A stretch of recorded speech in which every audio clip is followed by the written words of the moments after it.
Des idées à déplier. Des idées à déplier, la liberté à déployer.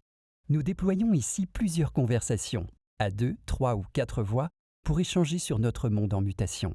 Au travers de chaque échange, donner envie de se questionner, relancer les débats, chercher, ouvrir de nouveaux horizons, raviver l'esprit critique au-delà des pensées mâchées. Car c'est en femme ou en homme libre que nous pouvons manifester les choix qui vont conditionner nos vies et avoir un impact autour de nous, sur toutes les catégories du vivant.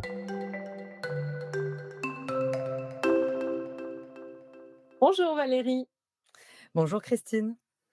merci de répondre présent au podcast d'Altercop. Celui-ci, c'est des idées à déplier. Notre proposition, c'est de dire, voilà, on est dans un moment particulier qui est en recomposition. Donc, il y a un certain nombre d'acteurs qui sont en train de semer les graines, de faire pousser les graines pour que le monde d'après émerge. Il y en a qui sont encore bien coincés dans la difficulté du monde turbulent. Et par conséquent, nos rubriques, elles ont pour objectif d'aider à penser, de nourrir différemment, de permettre aux gens voilà, d'entendre soit des témoignages de vie, soit des témoignages d'action, soit des façons de penser qui peuvent apporter, un joli terreau pour que quelque chose émerge chez eux. Voilà, c'est à ça que je t'invite. Et je te propose dans un premier temps de dire, qu'est-ce que tu as envie de dire de toi aujourd'hui, là, maintenant? Qui est Valérie Zoïdeux? Eh bien, Valérie Zoïdo, non, je vais éviter de parler de moi à la troisième personne, c'est épouvantable.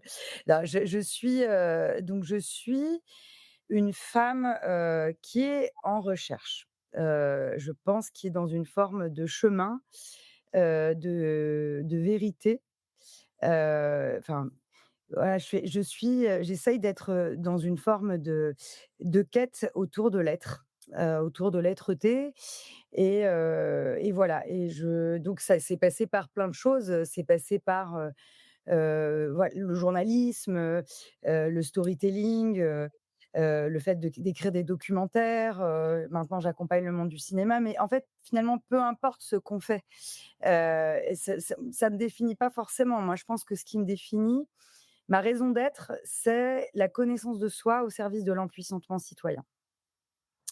Voilà, donc à travers toutes mes quêtes, je fais en sorte de mieux me connaître, hein, et j'aide les autres à travers ce que je ramène de mon voyage à s'empuissanter, à se connaître eux aussi. Mais du coup, il y a une dimension à la fois individuelle et collective. C'est pour ça que, au final, je dis que je suis storytelleuse du changement individuel et collectif, parce que je raconte des histoires sous plein de formes différentes autour d'un changement individuel et collectif. Et pourquoi le changement est aussi important? C'est parce que apprendre à vivre, c'est apprendre, à marcher ou à se métamorphoser en permanence, puisque la vie est mouvement.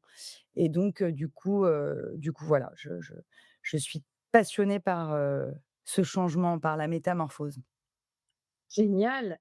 Alors, j'ai l'impression que tu as répondu à qu'est-ce qui t'anime et fonde ta trajectoire, mais si jamais tu as quelque chose que tu as envie d'ajouter, tu es la bienvenue, si sur ce sujet-là. Ah bah oui, parce que enfin, ce qui m'anime, l'anima, l'âme, c'est justement, enfin, pour moi, comment dire?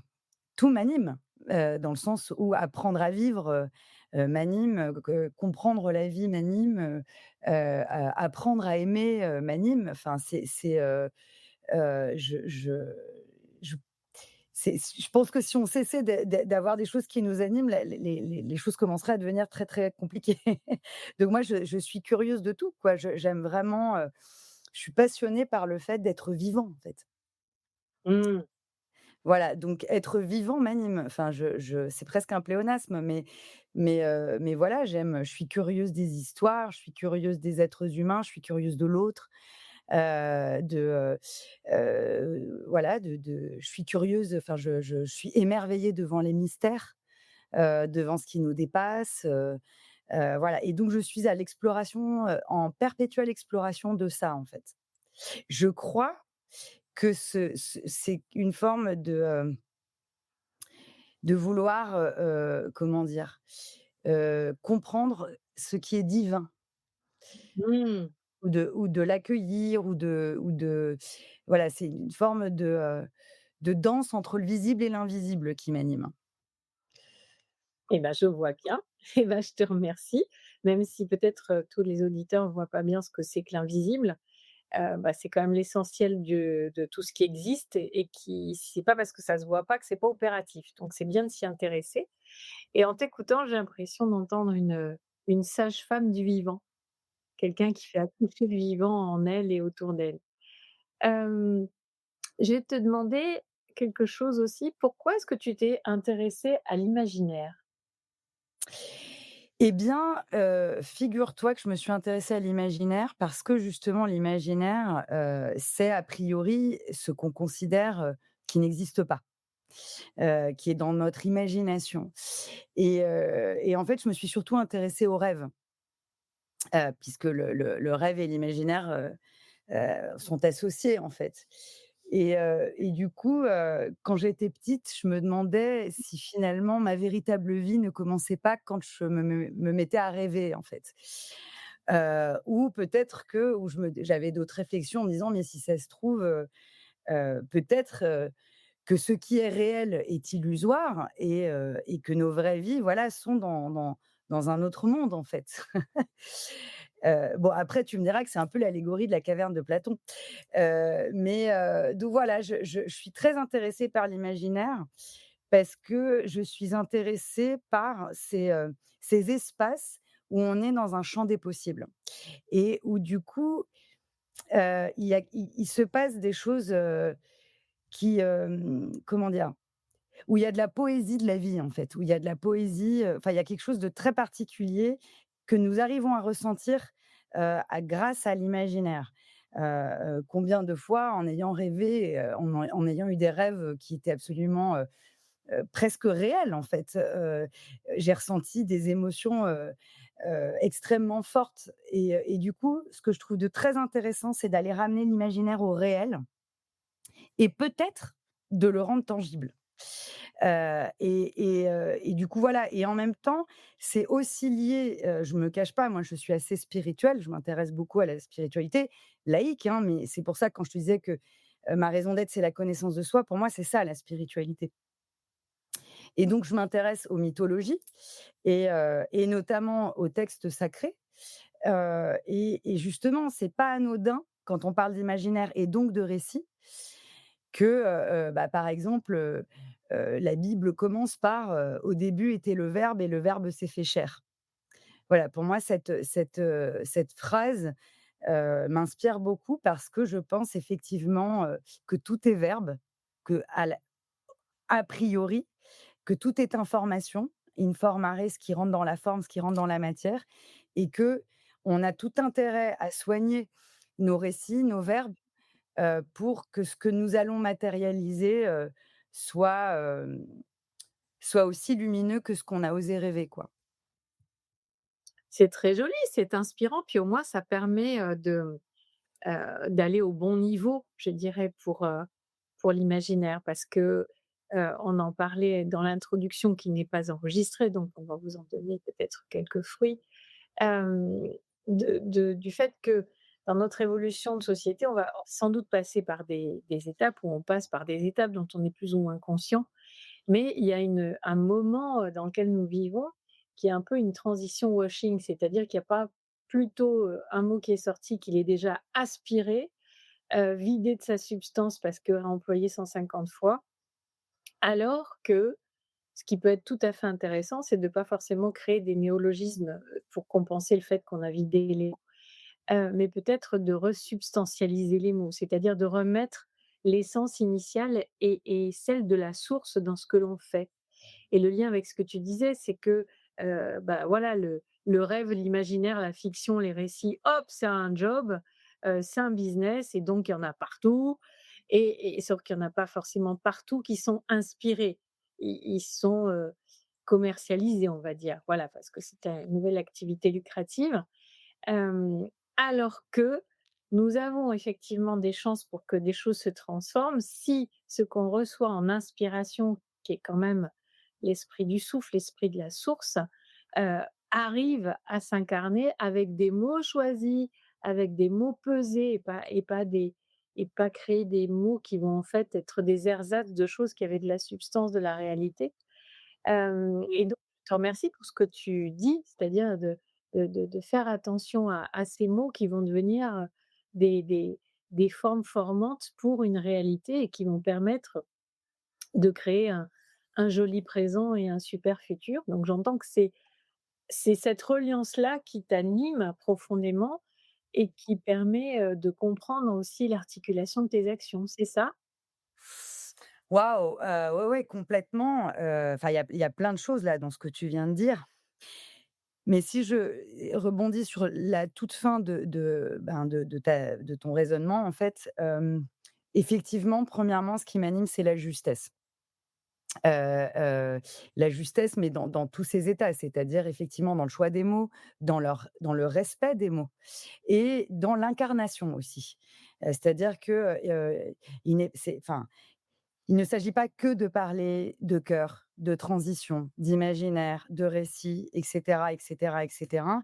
Encore faut-il, les vivre ou les incarner ou les rayonner et avoir une forme quand même d'alignement.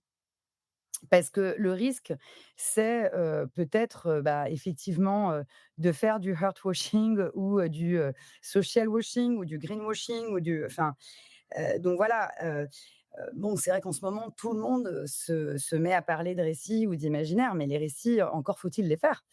Et le temps de la création, c'est comme le temps de la vie, enfin, on ne tire pas sur un arbre pour le faire pousser et donc voilà, moi, enfin, quand je me mets vraiment à écrire ou à faire des his à écrire à réaliser des films ou des histoires, on est surtout dans le silence.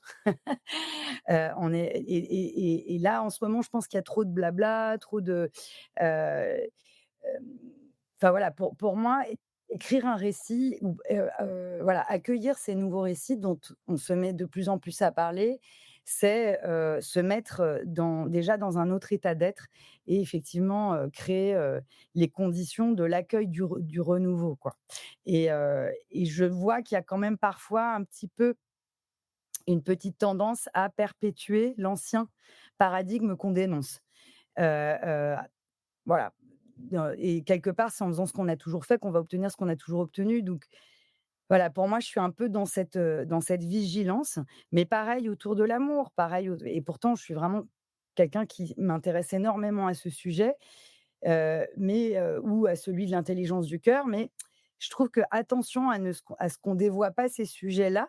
Ce sont des mots, le cœur, l'amour et cetera, qui sont tellement sacrés que, voilà, c'est important de pas trop les vulgariser, quoi. Mmh. Et donc enfin de qu'ils ne se vident pas de leur substance, voilà. Et que, voilà, en tout cas, parce que si on se permet d'utiliser ces mots et qu'il y a pas une incarnation derrière, eh bien, le problème, c'est que c'est contre-productif, en fait. Ça on se tire une balle dans le pied, par rapport au message qu'on voulait envoyer. Mais c'est un petit peu le petit souci qu'on peut voir aussi dans nos écosystèmes de la transition, où quelque part, il y a beaucoup de, comment dire, et ça rejoint le sujet du storytelling, ben, voilà, il y a beaucoup de «il faut que, y a qu'à», i comment dire, on est aussi parfois un peu donneur de leçons, hein, sur ce qu'il faut faire, ce qu'il faut pas faire. Est-ce qu'on a le droit de prendre l'avion? Est-ce que enfin, voilà, il y a un peu une forme parfois d'inquisition sur, certains comportements écolos ou pas. Mais pour moi, comment dire, cette «police des mœurs» entre guillemets, si elle est pas accompagnée, à côté, d'une exemplarité ou en termes aussi d'être-té et là, ça m'inquiète parce que, on peut finir par, comment dire, se tirer une balle dans le pied dans notre message, mais en plus, hem, créer les conditions encore de la séparation et de la division. Alors que finalement, pour moi, l'essentiel d'un nouveau récit, c'est un récit autour de la paix. Voilà. C'est, comment on crée les conditions, de, se pacifier avec le vivant, avec soi et avec les autres. Je pense que la planète va très bien s'en sortir sans nous, mais ce qui nous est demandé de bosser, c'est, voilà, c'est notre capacité à coopérer et surtout à éviter, je pense, une guerre de tous contre tous, quoi. Et ça et pour moi, les récits peuvent nous aider et peuvent éduquer à ça, en fait. Tout à fait. Alors, je vais revenir sur, mes questions à toi, mais je continue la digression qu'on a entamée. Mmh. Heu, pour moi, c'est un des facteurs qui explique la fatigue des acteurs qui tirent le sujet, de la transition de différentes, manières. C'est d'avoir l'impression que les choses n'avancent pas et pour moi, en tout cas, ça ne m'appartient, uniquement, c'est parce qu'on l'incarne pas assez. C'est-à-dire que, tant qu'on se met pas nous-mêmes à bosser sur l'incarnation de ce qu'on porte en termes de contenu, quel que soit l'axe qu'on a pris, ça reste des idées, ça peut même être très facilement des plans d'action, mais il y a quelque chose d'essentiel qui n'est pas là et comme il n'est pas là, bah, ça marche pas trop, c'est pas très exemplaire donc effectivement, si, les acteurs qui poussent la transition, ne montrent pas suffisamment de coopération, bah, les autres qui sont dans des structures où ils sont en mode compétition, ils disent: «Bah, quand vous aurez changé, on viendra vous voir». Enfin, il y a quelque chose de cet ordre-là qui est dommage. Par contre, ce qui est formidable, c'est qu'on traverse cette nouvelle étape, puisque en fait, le chemin qu'on est en train d'emprunter, personne ne l'a emprunté encore, puisque c'est une nouvelle étape de notre histoire d'humanité. Donc, c'est normal qu'on se prenne les pieds dans le tapis. La bonne nouvelle, c'est qu'on réagit quand même assez vite, parce qu'on a des cycles qui vont très très vite aujourd'hui, action, réaction, etc. Donc, je pense que cette prise de conscience partagée va nous permettre de dire bon, ok, d'accord. Alors, sur quoi il faut qu'on bosse maintenant? Donc c'est plutôt réjouissant et je me dis qu'effectivement on peut partir de la fatigue et du ras-le-bol et juste en se disant: «Bon, allez hop, on y va, on se fait, un temps, collectif ou plusieurs temps collectifs, on essaie d'avancer ensemble et qu'est-ce qu'on pourrait, tirer de tout ça?» Alors je referme, la parenthèse, sinon je passe mon temps à t'amener ailleurs que mais ça t'empêche pas de réagir quand même et tu vas voir, il y a un lien avec la question suivante. La question telle qu'elle était imaginée, c'est, est-ce que dans tout ce que tu fais, est-ce que tu vois, est-ce qu'il y a un impact? Donc, peut-être tu peux réagir, sur ça. Est-ce que et parce qu'il y a une différence entre je tu fais quelque chose et est-ce qu'il y a un impact? C'est différent de dire: «Est-ce que tu veux qu'il y ait un impact aux choses que tu fais?» Donc la question, c'est est-ce qu'il y a un impact? Pas est-ce que tu veux qu'il y ait un impact, c'est ça? Je te pose les 2 pour le prix d'une. Donc, voilà, vas-y. Écoute, je sais pas, en fait, j'ai peur de comment te dire? Si je répondais à la première, d'avoir une forme de prétention ou d'autosuffisance ou de tu vois ce que je veux dire? Enfin, dans le sens où, j'ai besoin d'abord de répondre à la deuxième et ensuite de répondre à la première. En fait Vas-y. j'ai compris, parce que moi, ça fait 20 ans que j'explore, tu vois, ces sujets-là. Alors, un peu moins longtemps que toi, mais longtemps quand même. Donc si tu veux, j'ai compris quand j'ai sorti, la série Objectif 2050. Je le raconte souvent cette anecdote, donc c'est une série de 6 documentaires, de 52 minutes, pour Planète Plus, ou qui est sortie en 2015, où vraiment c'est un vrai, programme quoi, politique quoi, dans le sens, enfin au sens grec du terme, hein, mais où je parle d'autonomie alimentaire, autonomie énergétique, autonomie productive, autonomie des territoires et cetera, et on est vraiment dans, il faut que yaka, si tu veux, mais qui était plein de bienveillance, hein, mais c'est-à-dire que j'étais persuadée que j'avais la recette et cetera. Donc bon, la série, la volonté était d'avoir de l'impact. Justement parce que enfin mon intention c'était voilà, un film à impact, ça passe à la télé et cetera. Je raconte souvent que le making of a été compliqué parce à l'époque, j'ai plus maintenant, mais j'étais un peu ayatollah verte. C'est-à-dire que, et j'ai engendré de la violence, en fait. Rien que dans, bah, justement, dans mes relations avec, autrui, dans le making of, moi, j'étais entourée de coréal, d'une équipe, qui était absolument pas dans ces sujets-là. À l'époque, on me prenait vraiment pour une folle dingue, justement pour, bah, un peu une nana un peu rigide, tu vois? Et en fait, je n'étais pas dans une forme d'accueil de l'autre dans sa différence et je n'étais pas, on peut pas forcer les gens à changer à tout prix, ça n'est pas possible, en fait. On ne force pas à boire un âne s'il n'a pas soif et ça, je l'ai compris après. Je l'ai compris grâce aux attentats, en fait, du Bataclan où je me suis dit: «OK, ce qui se passe à l'extérieur est le reflet de ce qui nous arrive à l'intérieur. Je vais déjà commencer à balayer devant ma porte. Moi aussi, j'ai de la violence à l'intérieur de moi, donc je commence déjà à bosser sur moi et puis après on se rappelle, quoi» et du coup, finalement, il y avait aussi un énorme travail d'ombre, on en a tous, et donc je pense que vouloir avoir de l'impact, c'est une ombre. Parce que en fait, c'est encore une énergie de la lutte. Et tu me parlais des mots au début, de notre entretien. Le champ lexical de l'impact, c'est le champ lexical de l'accident quand même. Voilà, donc il y a eu un impact, tu vois? Et en fait, moi, j'ai pas envie d'avoir un impact. Moi, j'ai envie d'allumer, des petits phares, en fait. C'est-à-dire que j'ai plutôt envie éventuellement, j'ai envie de rayonner, mais j'ai pas envie de j'en peux plus de l'énergie de la lutte, en fait. Déjà parce que je suis fatiguée, je suis quand même j'ai un peu cet ancien archétype de la combattante et de la guerrière et en vrai, j'en ai ras le bol, pour être tout à fait honnête. Donc voilà, je suis une petite fille de républicains espagnols, voilà, mon grand-père, travaillait au gouvernement de la Seconde République, en Espagne, donc il est exilé, il a fui Franco. Je porte ça dans mes cellules, en fait, tu vois? Le combat politique, les idéaux, le côté aussi un peu, don quichotesque, et c'est super et vraiment je suis hyper heureuse de cette lignée. Mais moi, je pense qu'aujourd'hui, ce qui m'intéresse, c'est,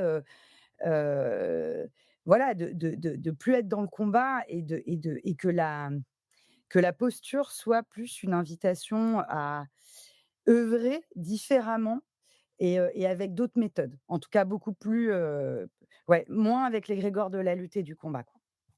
Et donc, du coup, je pense que, ça n'est pas tant de l'impact que j'ai, mais, ce qui est sûr, c'est que, parfois, je suis entendue et ça, c'est déjà pas mal. Mais merci beaucoup parce que, cette distinction, elle est essentielle. Je pense qu'il fallait qu'on passe par là parce qu'en effet, à un moment donné, on se croit convaincu d'un truc, pour la transition, donc on cherche à y aller. Merci aussi de pointer, ce qui est cher à mon cœur, qu'avant de se soucier de la violence chez le voisin, on en est où à l'intérieur? Voilà, mais toutes ces prises de conscience, comme tu l'as nommé, elles ont été le fruit d'expériences, les tiennes, moi les miennes, bref. Ce qui me chagrine un peu, c'est qu'on est tous en train de réinventer la roue à chaque génération, mais enfin bon, c'est pas grave, hein, peut-être qu'un jour on comprendra que le vivant, il travaille sur, la mémoire et la transmission. Hem et en tant qu'être humain, on arrivera à faire ça en disant: «Bah, Valérie, tu en es où là? Moi j'ai quelque chose à faire, est-ce que tu es OK pour que je comprenne ce que tu as vécu pour partir à partir de là?» Ouais. Pas, je vais refaire depuis le début. Bon, c'est comme ça, notre humanité pour l'instant elle en est encore là, donc pousse-toi que je m'y mette, je refais tout pour avoir le même constat 20 ans après, voilà, bon. Heu et donc la différence entre vouloir avoir de l'impact, ce qui était logique, prise de conscience écologique, prise de conscience de l'urgence, les acteurs qui ont été, dans ce domaine-là se sont dit: «Vite, vite, vite, il faut agir, il faut trouver des solutions». Donc c'est juste et légitime et c'est beaucoup mieux que de continuer à bousiller la planète, hein, donc c'est un vrai progrès réel. Que l'univers nous permette, enfin quand je dis univers, chacun l'appelle comme il veut, mais que la vie nous permette de comprendre que peut-être on n'a pas tout à fait bien avancé, on a sans doute bien avancé, puisque des graines ont été semées, plein de gens s'en sont déjà emparés, on fait déjà des choses avec ça.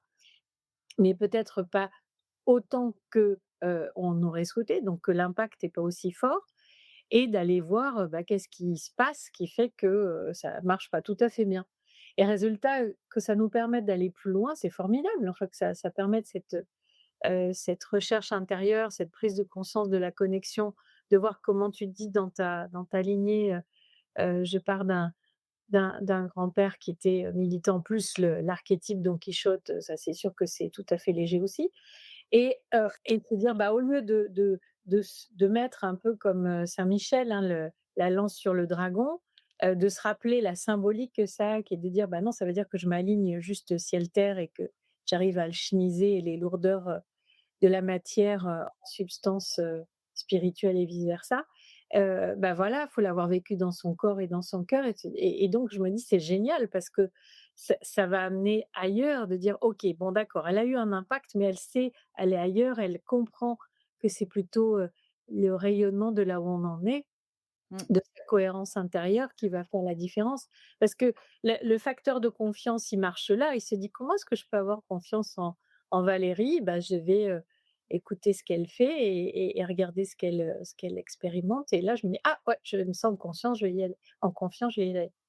Donc c'est super, merci pour cette distinction essentielle. Ouais. Et après, ça veut pas dire que, comment dire? Le résultat enfin, qu'il y a pas de résultat, il y en a du résultat. Mais je pense que la sagesse, c'est de se détacher du résultat.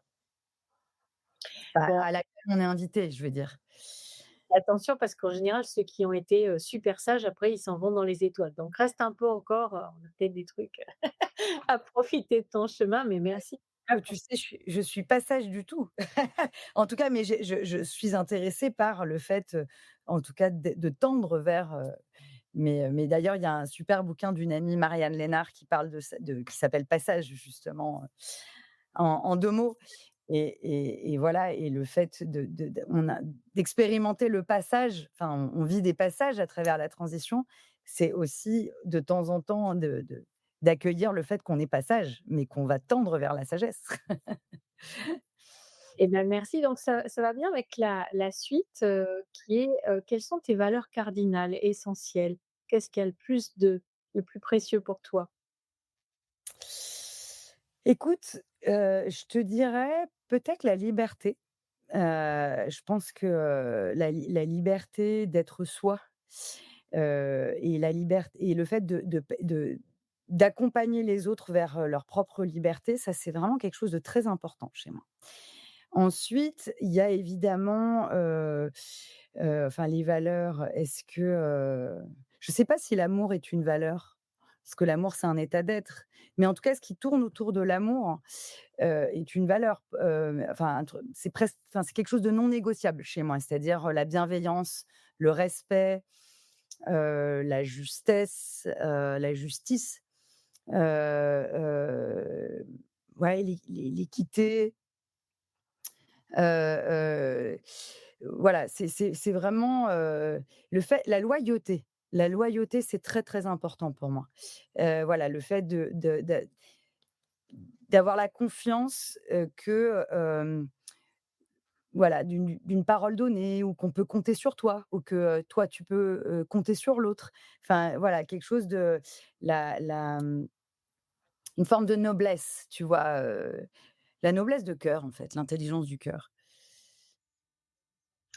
Absolument et tout à l'heure en off, on parlait, du fait que, il y a des bulles de verre qui s'opèrent, c'est-à-dire des personnes qui maintiennent, quelque chose d'opaque, autour d'eux pour pas que les autres rentrent, en supposant qu'ils sont, un peu les prédestinés, les élus et cetera.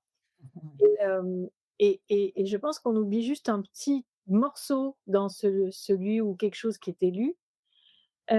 L'élection qui, si je fais le lien avec ce que tu dis là, c'est-à-dire, être élu par la source, c'est-à-dire elle nous, traverse tellement qu'on sent qu'on a une appétence, on a une envie d'eux, donc c'est en ça que j'entends moi une élection. Hem, mais ce qui va avec, c'est pas de l'ego, c'est l'extrême responsabilité que ça a. C'est-à-dire que si, la source, est venue me chatouiller et en plus de façon récurrente et que du coup j'ai une aspiration vers elle, hem et ben, en fait, quelle responsabilité ça place, quel engagement, quelle posture, quelle qualité d'être, quelle incarnation. Tu vois? Pour moi, c'est excessivement exigeant. C'est pour ça que la plupart des gens rêvent égotiquement d'être élus à quelque chose, politiquement ou autre, peu importe la nature de l'élection, mais ils se rendent pas compte de ce que ça veut dire. Ça veut dire, c'est au service, c'est incarner ce qu'on raconte, c'est s'engager, c'est être responsable, c'est passer son temps en justesse à ne pas nourrir quelque chose de négatif. Si on savait vraiment ce qu'on veut avec une élection, on propose tout de suite le mandat, quoi. C'est pour ça que la différence entre les élections humaines, et les élections quand c'est la source qui le fait, ils choisissent pas les mêmes gens. Ouais, j'ai l'illusion on est tous potentiellement des élus, enfin, en tout cas des personnes, enfin, on est tous des enfin, si on va dans un champ spirituel, on est tous plus ou moins un miracle ou des enfants, de la création, des enfants du divin, enfin, de l'univers, peu importe quelle est la croyance de ceux qui vont nous écouter et encore une fois, c'est laïque. Heu, la question est aussi autour du choix, de chacun, c'est-à-dire le fameux livre «Le chemin le moins fréquenté». Aller vers ce chemin-là, c'est vraiment prendre le chemin le moins fréquenté et donc prendre le risque de se perdre et aussi ou à la limite, tu sais pourquoi j'adore les récits et pourquoi j'adore l'imaginaire, c'est qu'ils nous apprennent à s à avoir comment dire? Des outils sur ce chemin. Bah, par exemple, Matrix, quand, Morpheus dit à Neo: «Je te donne la pilule rouge et en te donnant, je ne fais que t'offrir la vérité», et il lui explique qu'en fait, c'est pas du tout confortable ce chemin de vérité. Tu vois, au début, je te disais: «Moi, je suis en chemin de vérité, vers la vérité». Ça veut pas dire qu'on va l'atteindre jamais, mais en tout cas, l'idée est de la toucher un petit peu ou parfois d'avoir des éclairs de lucidité. Mais pour le moment, dans ce chemin, on est encore dans le voile de l'ignorance, quoi, dans l'illusion, dans la maya, quoi. Enfin, ce que les Indiens appellent la maya et voilà et donc Morpheus prévient Néo que cette pilule rouge, en fait, c'est le début des emmerdes. Heu heu, il lui dit: «Tu peux reprendre la pilule bleue et là, tu retrouveras ta vie, tranquille, pépère et cetera et on oublie notre conversation, mais si tu prends la pilule rouge, ben, voilà, ça va être inconfortable. Je vais te sortir de la matrice» et c'est pareil pour Alice au pays des merveilles qui passe de l'autre côté du miroir et qui suit le lapin blanc. Ce sont le début des emmerdes. Il y aura un avant et un a un avant et un après. Mais qu'est-ce que c'est en même temps puissant de vivre ce chemin-là, parce que, bah, justement, c'est un chemin aussi de reconquête de son soi, supérieur, c'est-à-dire qui est lui relié, au grand tout. Donc voilà, mais bon, moi j'adore les évangiles, tu vois? Dans le Nouveau Testament, Jésus prévient Simon-Pierre aussi parce qu'il l'a choisi, son chemin à lui, ne va pas être évident et que lui, il a un plan, enfin il a un dessein pour lui. Donc voilà, donc oui, c'est sûr que, avoir été des apôtres, ou même avoir été un Moïse, il y a Netflix qui a sorti, un documentaire en 3 parties, enfin docu-fiction que je recommande qui est extraordinaire. Bah oui, être Moïse, aller chercher les tables de la loi en plein désert, bon, bah, c'est pas non plus, comment c'est pas nécessairement confortable, quoi. Mais je reviens sur ce que tu dis, qui me semble vraiment, important, ce que cette notion de liberté qui fait qu'on a tous été, avec des parcelles de lumière, si on peut le dire comme ça. Et effectivement, le choix, c'est d'y retourner ou pas. C'est-à-dire qu'on sort tous de l'unité et est-ce qu'on a envie d'y retourner? Et en effet, pourquoi il y a cette notion, d'élu? C'est parce qu'il y en a pas beaucoup qui effectivement gravissent le chemin comme ils peuvent, avec un paquet effectivement de d'obstacles à la clé. Alors même si les gens ne le savent pas, ils subodorent en disant: votre truc là, c'est garanti là, on va vers la lumière, ça va bien se passer. Non, pas du tout. Personne ne le garantit, voire même, on ne sait jamais, il y aurait peut-être des choses un peu compliquées, un peu difficiles et peut-être que ce qui pourrait être un joli défi aujourd'hui, c'est de dire: «Et si on pouvait rendre ce chemin, moins douloureux?» Ça ne veut pas dire le diminuer, mais donner plus envie de le parcourir et puis de se dire: «Bon, bah, OK, d'accord, je vais m'arrêter, pour faire le tour de France, je vais m'arrêter en partant de Paris, à Sens ou à Orléans. OK, mais j'aurais déjà fait ça», plutôt que d'en dégoûter tout le monde en mettant des choses qui n'ont rien à voir et qui empêchent cette grande connexion et les merveilles que ça apporte. Parce qu'en effet, quand on a vécu des choses de l'intérieur, la notion de cœur, elle se discute pas, elle est tellement rayonnante. Mais voilà, en tout cas, pour revenir à, mmh, à notre propos, mais qui est allé là où tu avais envie de le conduire, donc c'est génial. Je me suis dit: «Moi, c'est toi, Valérie, que je convie, ici et maintenant», et donc c'est chouette de savoir comment tu organises, tu articules, l'imaginaire, l'évolution, notre évolution avec cet ancrage spirituel fort et ce cheminement d'incarnation. En fait, c'est juste que, même si c'est très risqué et très tabou, je trouve sur la place publique et notamment en France de parler de spiritualité, je pense que c'est indispensable.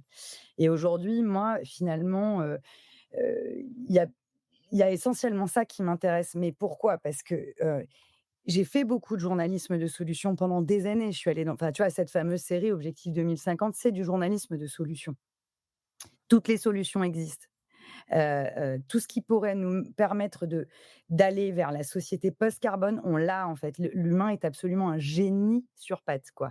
Le seul souci, c'est que tu vois, on a une chercheuse interdisciplinaire, Pascale Degaille, qui intervient dans nos séminaires de scénaristes, qui nous dit: «Il ne s'agit pas tant de trouver des solutions que de se déconnecter du problème». Et en fait, tant qu'en tant qu'humanité, on n'aura pas appris à se déconnecter du problème, à nouveau, on fera, enfin, on pensera comme on a toujours pensé, on fera ce qu'on a toujours fait et on obtiendra ce qu'on a toujours obtenu. Et pour moi, tu vois, c'est vrai, ce qui m'anime, c'est cette phrase d'Einstein, c'est, que tu dois connaître évidemment par cœur, mais, pour régler un problème, on ne peut pas régler ce problème avec le même niveau de conscience que ceux qui ont engendré ce problème ou que celui qui a engendré ce problème. Et donc pour moi, toute la priorité, c'est, et je sais que tu sais, c'est d'élever les consciences, de travailler sur ce chemin d'élévation. Et donc pour moi, ça passe par les récits, en fait. Donc voilà, et ce chemin d'élévation de conscience, c'est d'abord un travail au niveau individuel et collectif sur nos ombres en tant qu'humanité, c'est-à-dire de se poser la question: pourquoi en 200 ans de révolution industrielle, on a remis 4 milliards d'années, on a remis en question, pardon, 4 milliards d'années de vie sur terre? Qu'est-ce qui fait qu'on a été dans une pensée linéaire d'extraction des ressources, de prédation? Qu'est-ce qui fait qu'on a créé une société où il y a eu du colonialisme, du patriarcat et le capitalisme qui aujourd'hui sont un petit peu les symptômes, enfin comment dire, qui font mal, qui créent des souffrances, et mais qui ont la même origine quelque part. Tu vois, on parle, en ce moment, tu vois, les blessures qu'on règle au niveau collectif, c'est vraiment, je pense, voilà, des blessures de colonialisme, des blessures du patriarcat avec toutes les affaires qui sortent et des blessures du capitalisme. Et pour moi, tout a la même, origine, en fait.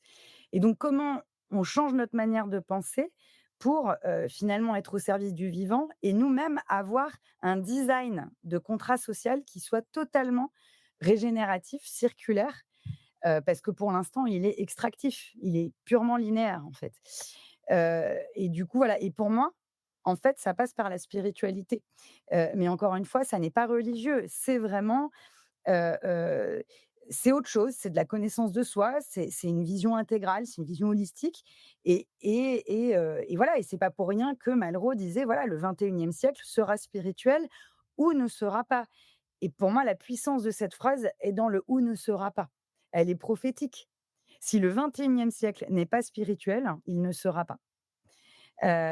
Et voilà, et du coup, ben, heu, il y avait une analyse extraordinaire, dans Le Monde, après le Bataclan, où, le chroniqueur, et pardon pour cet auteur de cet article, je ne me souviens plus comment il s'appelle, mais disait que le problème de l'extrémisme en France était en fait, l'absence de spiritualité sur la place publique. Le besoin de transcendance, et de voilà, et de quête de sens, c'est est hyper important. À partir du moment où ce besoin n'est pas satisfait, ben, les personnes iront au plus offrant, et malheureusement, les plus offrants, ce sont des extrémismes religieux. Et donc je pense que la laïcité a été très, très mal comprise. La laïcité, c'était à la base pour offrir justement une liberté, de voilà, de choix au niveau du culte, au niveau de la spiritualité, de l'exercice de sa spiritualité, mais ça voulait pas du tout dire la disparition, de la voilà, du sujet spirituel. Et je pense que notre contrat social aujourd'hui en a besoin, d'autant qu'on se pose beaucoup de questions d'éthique, autour de ce qui est au service de la vie ou de ce qui ne l'est pas. Et donc c'est hyper important. On est à un carrefour au niveau de notre humanité. C'est la première fois, je pense, dans l'histoire de notre humanité où on est dans ce carrefour civilisationnel où, d'un côté, on parle d'immortalité, à la Silicon Valley où, on nous prépare, enfin, où on parle d'hommes augmentés, de cyborgs, enfin voilà, où on est un peu en train de tuer, heu, l'âme et l'homme. Et de l'autre côté, bah, on a les collapsologues qui parlent, d'une potentielle fin de l'humanité. Et donc je trouve ça hyper intéressant. D'un côté, on parle d'immortalité et de l'autre, on parle de fin de l'humanité. C'est complètement schizophrénique en termes de storytelling, en fait. Et on est à ce carrefour-là. Ce que je trouve intéressant, c'est que dans les 2 cas, on parle de mort, en fait, et donc de vie, et donc de sens de nos vies. Pourquoi l'humain est sur terre? Quelle est son existence? Quel est le sens? Pourquoi la vie nous a mis dans ce carrefour? Après le règne minéral, végétal, animal, à quoi sert le vivant, enfin, à quoi sert l'humain, pardon, dans cette évolution-là? Et j'ai l'impression que la civilisation qui arrive est une civilisation qui va, être une civilisation, aimante. Voilà, moi enfin qui va apporter quelque chose, de plus, je l'espère en tout cas. Et je sens que c'est lié à des questions, ouais, qui sont, de l'ordre du divin. Après bon, moi je suis une fervente, lectrice et défenseuse de Sri Aurobindo, voilà, qui parle de ça, qui parle de cet humain qui va être, créer les conditions, d'une vie divine sur terre. Mais pour ça, voilà, ça se fait pas en un jour. Il y a tout un travail, ben, voilà, de travail sur notre mental, sur nos égos, sur nos ombres. Et pour qu'on crée les conditions, ça va mettre des années, enfin un peu, mais en tout cas, je sens que ça tend par là, quoi. Ça va, tu m'as pas perdue, Christine? Non, non, je rebondis juste pas parce que c'est toi que j'interviewe et pas moi, donc je rebondis pas, c'est tout. D'accord, d'accord. Hem, est-ce donc voilà, je suis ravie de ce que tu apportes et je pense que ce que j'apprécie dans la manière dont tu le dis, c'est aussi, d'avoir une liberté, une audace et une force à le dire et je pense que ça peut être tout à fait, important de l'entendre. Donc merci pour ça. Alors, il me semble que ça répond à la question que je vais te poser. Si tu considères que c'est fait, bon, on ira ailleurs. Hem, est-ce que est-ce que tu auras un message, particulier à délivrer aux auditeurs? Quelque chose qui vraiment te tient profondément à cœur et que tu te dis: «Si les gens devaient repartir avec quelque chose, ça serait avec ça». Waouh, je voudrais pas que ça soit, quelque chose qui serait de l'ordre, à nouveau, du donneur de leçons ou de l'injonction, ni du «moi je sais», parce qu'en fait, je ne sais plus rien. En fait, pour être tout à fait honnête, j'ai plein d'idées sur tout, et ça fait 45 minutes qu'on parle et en vrai, je ne sais plus rien en ce moment. Je suis un peu, dans un carrefour où, moi, je vais plutôt parler dans ma vérité, enfin, même si c'est ce que je fais depuis le début, mais je suis dans un moment où, j'ai un peu mis le genou à terre et où je m'incline par rapport à ce que je ne comprends plus. Et là, c'est tellement particulier la période qu'on traverse que en fait, je suis, genou à terre, en fait. J'accueille maintenant. Je suis dans ce que Mathieu Dardaillon appelle l'ère du post-tragique, et j'accueille. Voilà, j'accueille ce qui se passe, mais je peux juste partager que cette année, il s'est passé des choses tellement incompréhensibles en 2023 que j'ai fait le choix de la lumière et de la foi. Et encore une fois, ça n'est pas religieux, mais j'ai dit que ma foi s'était glissée dans les interstices de mon incompréhension. C'est joli. Et en fait, je peux juste partager aux auditeurs que, en tout cas personnellement, j'ai choisi d'avoir la foi. Mais la foi, c'est la foi dans la vie, la foi en l'humain, la foi, dans l'amour. la foi dans ce qui est et donc j'ai choisi de pas avoir peur, et d'être absolument passionnée par notre époque et même dans une infinie gratitude de: «Mais waouh, en fait, on a tellement de chance de vivre, et de participer à ce changement civilisationnel et de participer à ce challenge, de l'humanité que, en fait, c'est ultra joyeux, quoi. Même si ça veut pas dire que c'est pas douloureux, mais en fait, c'est absolument excitant comme jamais, quoi. Et donc voilà, c'est juste ce que je peux partager aux auditeurs. En tout cas, moi, voilà, je partage que je choisis de pas avoir peur. Génial. Et en conclusion, un mot de la fin, un dernier petit mot, ça serait quoi? Un mot de la fin, c'est, bah, écoutez, si vous voulez qu'on prolonge, cette conversation autour d'un café ou d'une bière, je suis partante. Donc une invitation au dialogue, c'est ça que tu proposes? Comment? Une invitation au dialogue. Oui, une invitation à pas se prendre au sérieux et je veux dire, je suis à l'initiative de l'Assemblée citoyenne des imaginaires. En vrai, c'est une invitation au rassemblement, à la rencontre de l'autre, à l'échange, et oui surtout à la rencontre quoi, au dialogue, voilà, et au fait vraiment de pas se prendre au sérieux, en vrai. Voilà. Mmh. Eh ben, écoute, je te remercie beaucoup pour ce partage et pour ces lumières que tu nous apportes et j'espère qu'elles vont faire le miel des auditeurs. Bah, je te remercie. Merci de m'avoir offert cet espace. Grand plaisir.